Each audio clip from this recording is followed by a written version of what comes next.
మేడ్చల్ జిల్లాలో ప్రేమ విషయంలో మందలించిన కన్న తల్లిని కడతీర్చింది కూతురు. జీడిమెట్ల పిఎస్ పరిధిలోని ఎన్ఎల్బీ నగర్లో నివాసం ఉండే సట్ల అంజలి కూతురు 10వ తరగతి చదువుతోంది.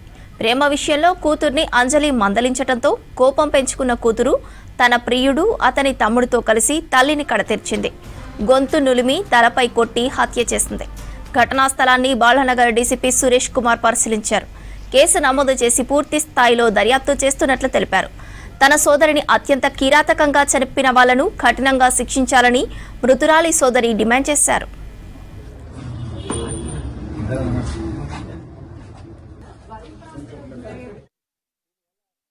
జీడిమెట్ల పరిధిలో ఉన్న ఇది లాల్ బహదూర్ నగర్. ఈ ఏరియాలో ఒక ఇంట్లో ఒక స్త్రీ 39 సంవత్సరాల వయసున్న అంజలి అనే మహిళ చనిపోయి కనిపించింది.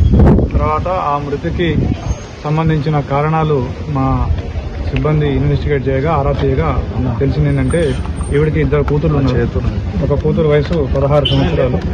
ఆ అమ్మాయి పేరు తేజశ్రీ. ఆ అమ్మాయి ఈ నెల 19వ తారీఖు ఒక లవ్ అఫైర్ తోటి ఒక వ్యక్తితో వెళ్ళిపోవడం జరిగింది. వెంటనే ఆ తల్లి వచ్చి కంప్లైంట్ చేసింది. వెంటనే ఆ అమ్మాయిని మళ్ళీ 20వ తారీఖే మా జీడిమెట్ల పోలీసు వారు అమ్మాయిని ఆ వ్యక్తిని కనిపెట్టి ఇమీడియట్ గా ఆ అమ్మాయిని కొంచెం ఆ తల్లికి హ్యాండ్ ఓవర్ చేయడం జరిగింది. ఆ తర్వాత తల్లి బిడ్డకి ఇద్దరికి ఆ విషయంలో మనస్పర్ధలు వచ్చినాయి.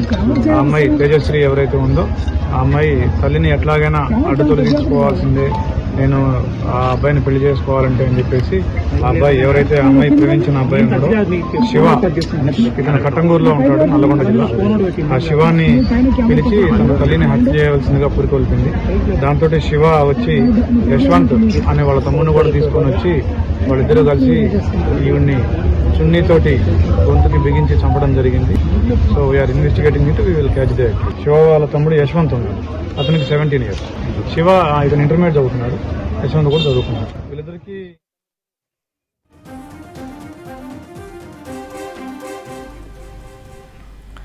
ఇక ఇదే అంశానికి సంబంధించి మరింత సమాచారం అనిల్ అందిస్తారు. Anil, over to you.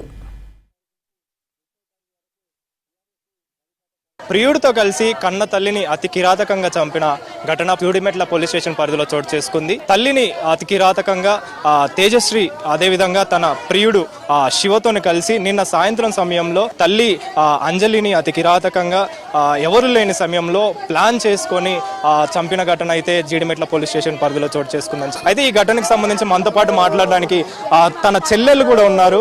అమ్మ, అసలు ఏం జరిగింది, ఎప్పుడు మీకు ఈ సమాచారం? నాకు 10:30కి ఫోన్ చేసింది ఆ పెద్ద పాప. అమ్మ, మా అమ్మ కింద పడిపోయింది రావా అన్నది. అంటే ఎందుకు కింద పడ్డది మీ అమ్మ, ఏం జరిగిందమ్మా అన్న అంటే, అమ్మ పూజ చేయడానికి ఇట్లా పైనకి బొట్టు పెడతాను దేవుని దగ్గర పోయింది, ఆ చైర్మికల్ కింద పడ్డది అంటే అమ్మకు బ్యాక్ పెయిన్, అందువల్ల ఏమైనా కింద పడ్డదేమో, నేను డ్యూటీలు ఉన్నామ్మా అన్న. లే నువ్వు ఇప్పుడు ఎమర్జెన్సీగా రావాలా అన్నది.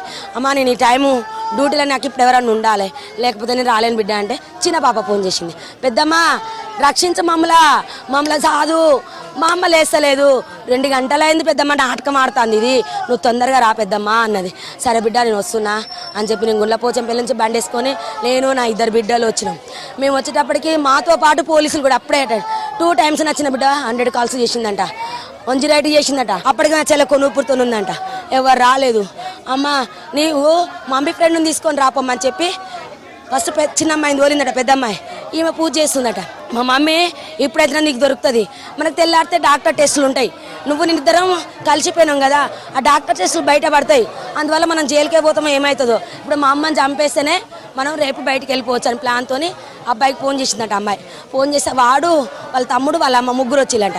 వాళ్ళ అమ్మ ఎక్కడుందో మాకైతే కనిపించలేదు సార్, వాళ్ళిద్దరైతే కనిపిస్తున్నారు. ఆ తర్వాత ఏం చేసిళ్ళు, అసలు ఇంట్లో రాగానే తెల్ల చెల్లె డ్యూటీ చున్నీ బెడ్ మీకు తీసి ఇట్లా ఇచ్చేసిందట. అమ్మాయి ఇవ్వగానే ఇట్లా కూర్చొని ఎట్లయితే పూజ చేస్తుందో ఇట్లా వేసిండ్లంట, ఇట్లా వేసేసి ఇట్లా గుంజిల్లట. ఇట్లా తిరిగే లోపు ఇటొకటి బట్టి బిర్రగా పట్టగానే చెల్లెకు మాట రాలేదు. మాట రాకుండా ఉండడంతో వెనకాలకి ఇట్లా ఒక్క తన్నది అన్నిండంట, ముందడికి బొర్రిందంట. ముందడికి బొర్రంగానే ఇట్లా బట్టి ఇట్లా వెనక కిరిసిల్లట. వెనక కిరిసి ఇట్లనే ఉందంట, మాట అసలే ఇట్లా ఎప్పుడైతే వెనక కిరిసిందో చిన్న పాప వచ్చిందంట. చిన్న పాప వచ్చి అమ్మ కింద పడి ఉంది ఏంటంటే, ఏం లేదు మీ అమ్మ కింద పడ్డదంట, మేము చూసుకుంటాలే అమ్మ అన్నాడట. అని వెళ్ళిపోయిందట. ఇంకుంటలే అక్కడ ఉండకుండా వెళ్ళిపోయిన తర్వాత నువ్వు అమ్మ వాళ్ళ ఫ్రెండ్ని తీసుకురాపమ్మ అని చెప్పి మళ్ళీ చెల్లెని తోలిందంట. చెల్లెని తోలంగా చెల్లి వెళ్ళిపోయిందట. వెళ్ళిపోయిన మా మమ్మీ మెసులుతా ఉంది, ఇంకా చచ్చిపోలేదు, మా అమ్మ కొనుక్కుతోనుంది మళ్ళీ రా, మా అమ్మని మళ్ళీ చంపిపోదాం, చంపంగానే. శివ అనే వ్యక్తి ఎప్పటి నుంచి తనకు పరిచయం ఉండే? 8 months, 8 నెలలు ఇన్స్టాగ్రామ్ లో పరిచయం. 8 నెలల నుంచి అమ్మాయి ఇప్పుడు 5 రోజులు నల్గొండకి వెళ్ళిపోయిందంట. నల్గొండకి వెళ్ళిపోతే షాపూర్ పోలీస్ స్టేషన్ లో కేసు పెట్టింది. పోలీస్ స్టేషన్ లో కంప్లైంట్ ఇచ్చారు. 5 days కింద. అంటే ఆ తల్లికి ఈ ప్రేమ వ్యవహారం తెలియడంతో ఈ ఘటన. అమ్మాయి అబ్బాయితో వెళ్ళిపోయినాక తెలుసు తల్లికి, అంతకుముందు తల్లికి ఏం తెలియదు. ఎక్కడ పోయింది అని ఎత్తుకుతే తల్లి లేదు, మిస్సింగ్ కేసు ఇచ్చింది. జిడిమెట్ల పోలీస్ స్టేషన్లో ఇస్తే వాడిని 1 dayలో 2 daysలో పట్టుకొచ్చిళ్ళు. సరే అని పోలీస్ స్టేషన్ తీసుకొచ్చినాక సిఐ ఎస్ఐ గారు ఉండి అమ్మాయికి ఏజ్ లేదు కదా, ఇప్పుడు వద్దులే అమ్మ తర్వాత మాట్లాడదాము అంటే, లేదు సార్ నా బిడ్డ డాక్టర్ చేయాలి, ప్రెగ్నెన్సీ అయితే పరిస్థితి ఏంది, నా పిల్ల పరిస్థితి ఏంటి సార్ అని అడిగితే, నిన్న 4:30 వరకు ఉందంట సార్ అక్కడ. 4:30 తర్వాత ఇంటికి వచ్చిందంట. ఇంటికి వచ్చినాక ఇవాళ డాక్టర్ టెస్టులు, ఇవాళ కోర్టుకు సబ్మిట్ చేయాలి వాళ్ళిద్దరిని. వీళ్ళు ఎవరు తెలియకుండానే కానీ వాడిని మాత్రం వదిలిళ్ళు. మా చెల్లె వాళ్ళ ఇంటికి వాళ్ళ పాపను చెప్పినట్టుగా వాళ్ళని అదుపులోకి తీసుకున్నారా? తీసుకున్న తర్వాత వాళ్ళు ఏమంటున్నారు, పోలీసులు ఏమంటున్నారు దీనికి? ఇప్పుడు అదుపులోకి తీసుకున్నారు, ఏమనట్లేరు. వాడి మీ చెల్లెకి న్యాయం జరుగుతుంది, అమ్మాయిని మీ చెల్లె బిడ్డదే ఉంది కదా ఇలా విషయం అంటున్నారు, కానీ ఏం చేస్తారో మాకు ఇంతవరకు ఏ ఆన్సర్ లేదు సార్. పోలీస్ దర్యాప్తుకు సంబంధించి కావచ్చు కేసు నమోదు చేసుకున్నారు, మీరేం చెప్పాలి? అరెస్ట్ చేస్తే మా చెల్లె ప్రాణం ఒక్కపో. వాళ్ళు ఎట్లా చేసిల్లో ఏం చేసిల్లో తెలియదు. ఆ డిపార్ట్మెంట్కి దండం పెడతానా, మీడియా వాళ్ళకి దండం పెడుతున్నా, నా చెల్లెకి న్యాయం చేయాలి. ఇలాంటిది ఇంకెవరు జరగకూడదు, నా చెల్లెలాగెవరిని చంపొద్దు. పార్థివ దేహానికి నివాళులు అర్పించేందుకు చాలా మంది ఏదైతే సంఘాలకు సంబంధించిన వాళ్ళు ఉంటారో వాళ్ళంతా కూడా ఘటన స్థలానికి చేరుకొని ఆమె యొక్క పార్థివ దేహానికి అయితే నివాళులు అర్పిస్తున్నారని చెప్పాలి. అయితే ఈ కేసుకు సంబంధించి ఇప్పటికే పోలీసులు కేసు నమోదు చేసుకున్నారు కాబట్టి త్వరగా ఎవరైతే ఈ ఘటనకి పాల్పడ్డారో వాళ్ళ ఇద్దరిని కూడా శిక్షించాలని చెప్పేసి తన అక్క అయితే కోరుతుందని చెప్పాలి. కెమెరా పర్సన్ శ్యామ్తో అనిల్, V6 న్యూస్, హైదరాబాద్.